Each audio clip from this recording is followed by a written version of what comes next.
Hello? Hello, Warren. Yeah, How you doing? never better. Well, I appreciate the opportunity to visit a little bit. You know, we've got another important graduation coming up, kind of a unusual time that our students are graduating in, but they're excited to be finishing their undergraduate and graduate degrees with your alma mater. You were here, Warren, in the late 1940s, early 1950s, and graduated in the class of 1951. And I know the university has had a big impact on you and on your life. So you might just start out by saying what are some of your best memories of your time at the University of Nebraska?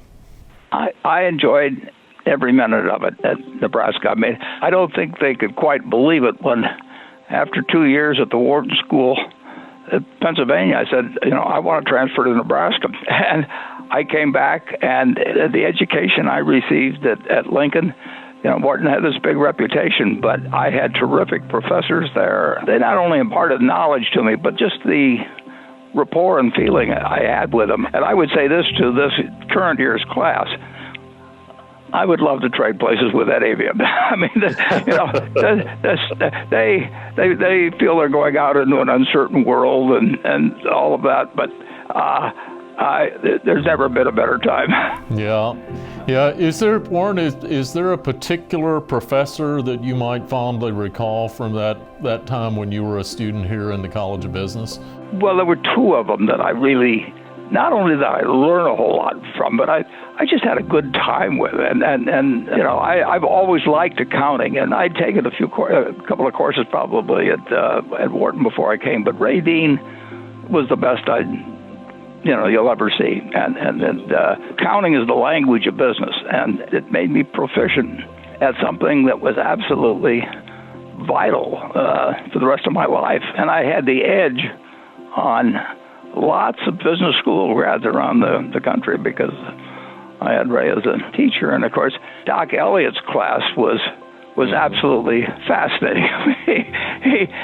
He was probably the most entertaining teacher, while at the same time delivering important ideas to you. Those two particularly stand out in my mind, but I would say this: there wasn't a teacher I had there that I really didn't feel good about. So Warren, I believe it's true that your parents met here at the University of Nebraska.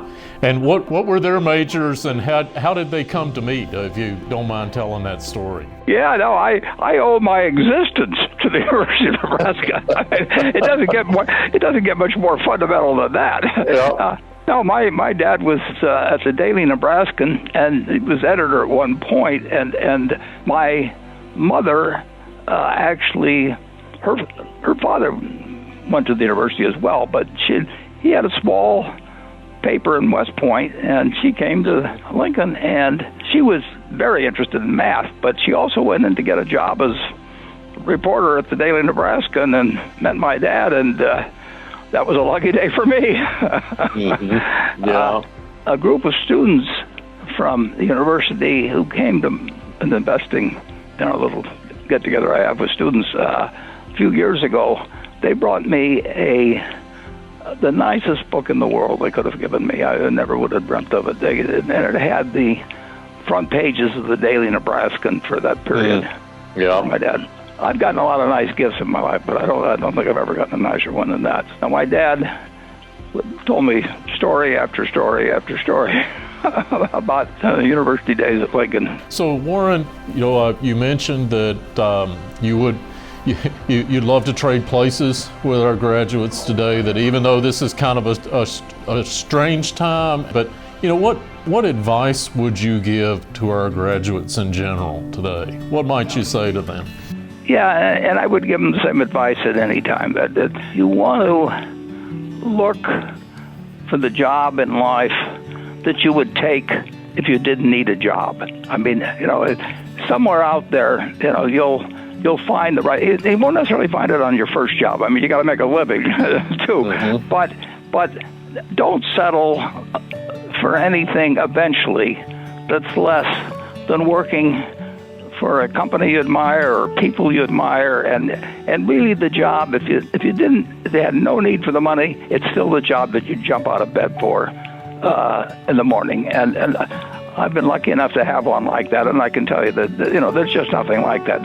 It doesn't work anymore. It's actually something that you look forward to every day, and you won't necessarily find it the day you get out, but it is out there, and they should look for that, and they should be prepared for it, so that the person they're looking to hire them wants to hire them. And I would say that's what's very important, and that is developing communication skills. I mean, you've got to be able to write well, and you've got to be able to talk well, and just fill your head. I mean, it is such a wonderful time in life to have every day end up knowing a lot of things that you didn't know the day before. And the students I've seen from Lincoln, I mean, they're just outstanding. I mean, that makes me very encouraged about the world. It makes me very bullish on the world.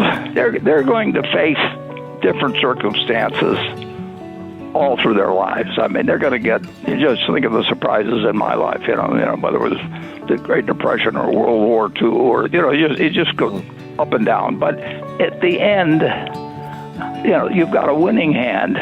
I was so lucky to be born in the United States, and I was lucky to be born in Nebraska. I was lucky to have the parents I had, and I was lucky to get the education I got.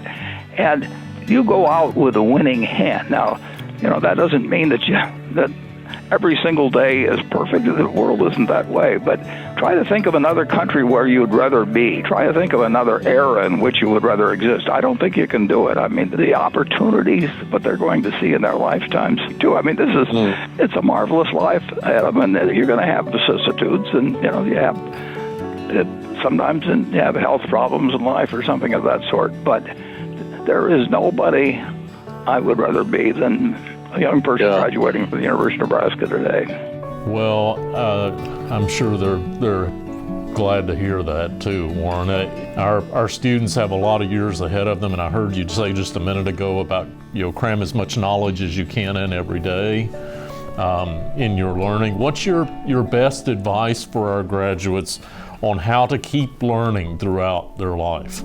Well, there's nothing that beats reading, and you want to have an inquisitive mind. And, people say to me sometimes, if you could only have lunch with one person living or dead, who would you pick and all that? Well, the truth is, by reading, you can have lunch with Ben Franklin or every great personality in the history of the world. You can, in fact, have a very long lunch with, and the luxury of having the array of ideas that you can be exposed to through reading. So one of the family said one time I was a book with legs, basically, and it's fun to learn.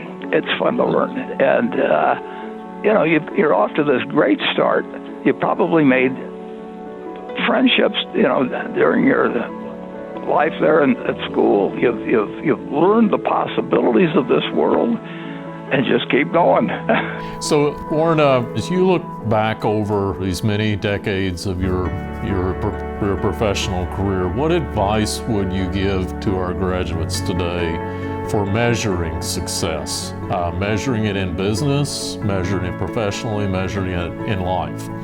That's the ultimate question. And I've known, by the age of 90, believe me, I've known a lot of people who got very rich and their lives were not successes. I've known people who very famous in their activities, not successes.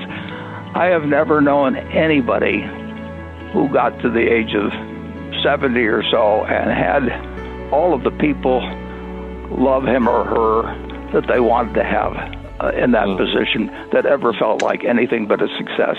If your children, if your spouse, if your co-workers, if those people at age 65 or 70, having seen what you do with them over a lifetime, if you have the love of those people, you are a success. I've never seen anybody that felt anything but a success if they had it, and I've seen loads of people who had maybe more talent, more money, more fame, But if they didn't have that, it was very hollow.